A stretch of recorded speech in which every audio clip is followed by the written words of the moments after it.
Hello, and welcome to the pet room. David Bradley here.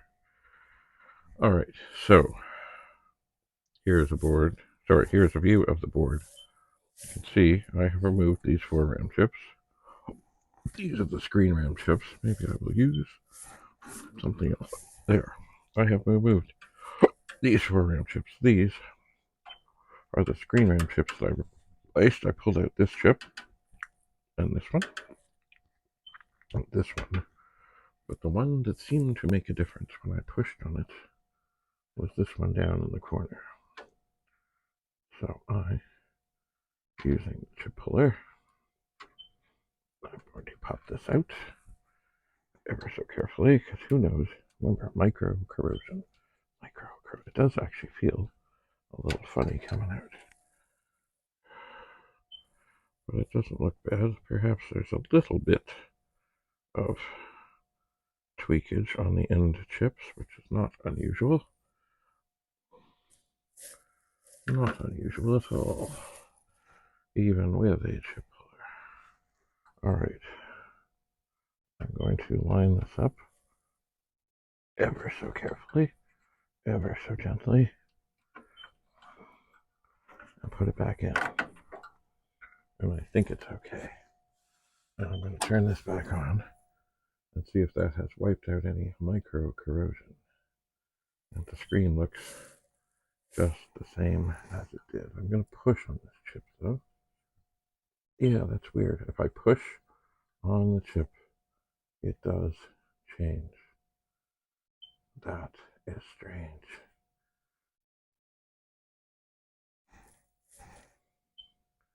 I don't normally do this, but I'm going to try to show you what it is that I mean. Okay, so there is the screen. And when I push on the chip, that same one I just took out, and I'm pushing towards the right side of the chip. Interesting. Not the center, not the left, that does nothing. But if I slide my finger along,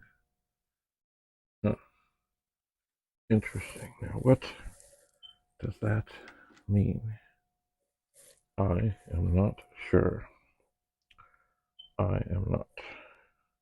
Maybe there is something bad inside that chip, and when I push on that end, it delicately makes contact again. Maybe. I'm going to try. Sorry, I'm going to have to cut my arm in the way here.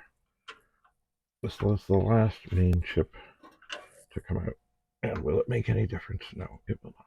I'm sure it won't. Oh, so tiny, the writing on these things. Okay, this is definitely a 6522. I can actually read it. And yeah, just tweaking the pins a little bit.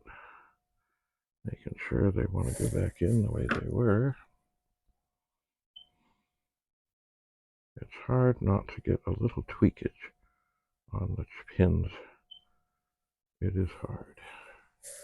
And I think I will take my high-priced flashlight to help guide me in reinserting this. Now, of course, I can't really see in the back if I've done anything bad, but it felt good. And we will see once again that this makes no difference. None at all. As I said before, I take my arm, push on that chip, things change as I showed you. This is interesting. Very interesting. So maybe that chip does have something to do with it. Anyway, as we look inside, I can also point out, I better do this while I turn it off. Okay, so this pet has Commodore 1977, Commodore International, yeah. So I believe this is an 8K version. Now, well, you know what, we can always move some. I'm just going to move over to over by the power supply, where you can see there's the power supply, there's the big capacitor, and then there's this other board. And maybe it's to take the place of another capacitor. I don't know. But anyway, certainly it looks like there's capacitors, and then that goes to the main power. That's the keyboard connector that I took off. And then, just a second, I will show you. There is this weird thing. It doesn't seem to go anywhere, so I think there was something else in this machine that has been removed, I believe. I don't know what. I don't know why, but certainly it looks like the power goes into here. There's a bunch of capacitors and other things. The power then goes on here, and then there's this cord. Maybe somebody out there has a clue what was in this that has been taken away. I don't know. Anyway, I'm going to plug the keyboard connector back in because, well, I can.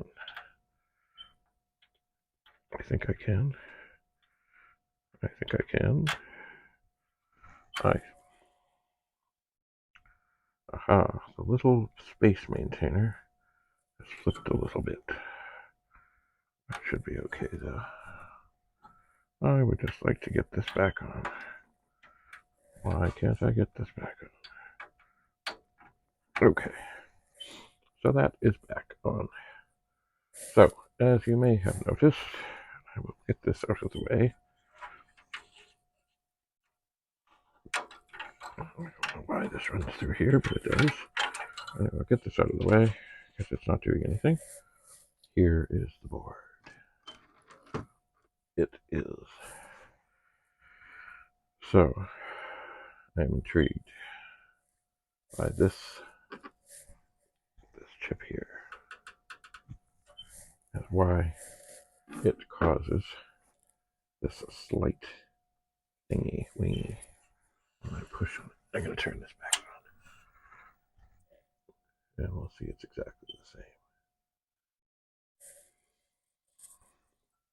Except if I push that chip in that spot, and the screen is changing every time I do it. So is it, maybe I should push somewhere else. I'll try some other chips and it does nothing. But I really am suspicious that this chip definitely has something not right with it. I do indeed. So for those of you that hate the thought of bending the RAM chip, there is the RAM chip that I bent. I will correct this. I will. I suppose if I'm going to keep tinkering on this pet, you can see it bent over. I should really try and get one of the other ones over here that has the same board. And I could do some RAM checking and chip testing, etc., etc. I'm going to try something that I'm not sure I can do. Oh, I can. Look at that. While filming, I can zoom in.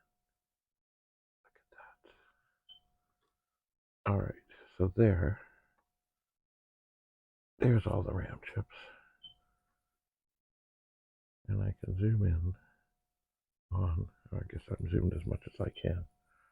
Here's the thing. This is Commodore International.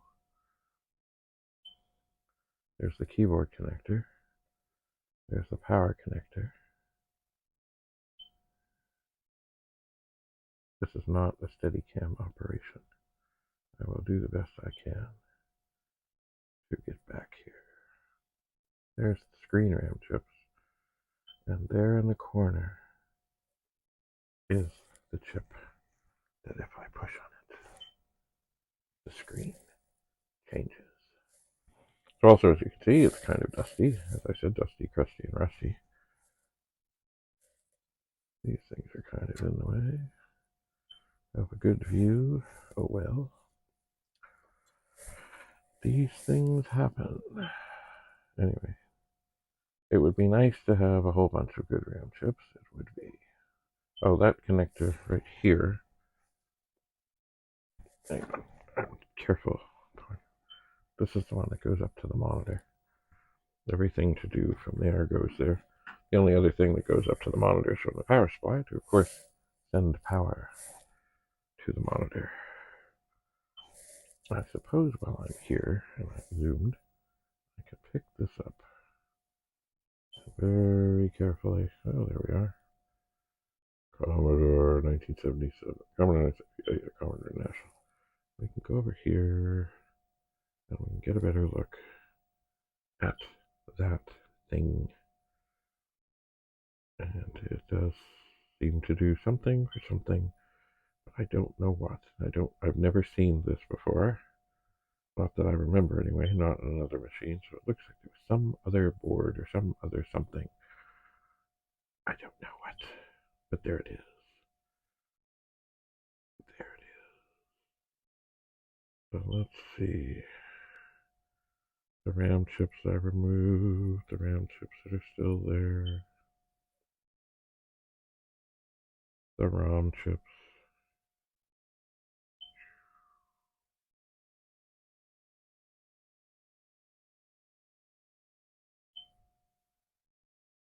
Other support chips. Maybe I can see here what this chip is. 65. Oh, is that the 6502? Oh, cool. What is this one? I still can't make that. I've got my reading glasses on, but I can't make it out. Ah, well. Always exciting. Now it's funny, I see a little corrosion on some of these little pancake capacitors. I wonder if that means they are in distress. I don't know. I just don't know. Okay, I'm going to gently set down the tripod. And I'm leaving the machine on for a little bit. And once again, I'm going to reach in here. I'm going to push on that. And indeed, the screen changes. I do suspect that could be part of the issue. That chip. Or perhaps it is a bad socket. I've heard of bad sockets in the past. I'm going to turn this a little bit. So, with a very old pets,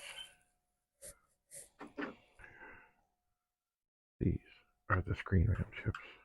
They are socketed, which is beautiful, and they are the same as the RAM chips. So, a great way, once you have a machine that's working, a great way to test every single RAM chip is to pop it out and put it in there. And if the screen doesn't come up nice, then that is the issue.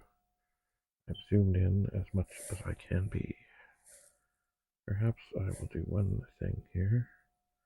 I will fold this over. We'll look at a RAM chip here. Yes. It is a 6550. It is. And that is what they are. And there, it's funny, see how there's no dust underneath, because there was chips in there. There was. Alright. Now, here's another thing I've often wondered. There is an LED. It's not on, but there it is. And why is it there? I don't know. I don't know. I guess it does something, but it doesn't do any lighting. Maybe if something is tragically wrong, it lights something up. I don't know. If anybody knows why that thing is there, let me know. Anyway, so I'm leaving this on to see if it will do anything different by being tortured. And it does not. If I push on this chip, only at that end, indeed, the screen changes. So it is consistent in its failure. Alright, so I have a pin to straighten on the chip. I have to find my little wee pliers. Perhaps I will put other RAM chips back in. Maybe I'll look for another sort of matching machine. I'm still really not set up to work here. I have too much stuff around. Like right next to me here is a 9090 with stuff on it. And there's another PET, but I know it's not the right kind. And on top of that are the 8010 modems and envelopes and books and things and stuff. Anyway, I just thought as this machine was sitting here, I would have a look. And so I did. So thanks for coming to the pet room and looking inside this vintage, metal, rusty, crusty, dusty pet. And now, of course, we have a mystery on our hands. Is it the socket? Is it the chip? Is it both? Is it completely unrelated? I don't know. And what, of course, what does the LED on the board do? Inquiring minds want to know. And so does Rudy of Rudy's Retro Intel. Anyway, that's enough for now. We'll see what we can find on the other side. Bye for now.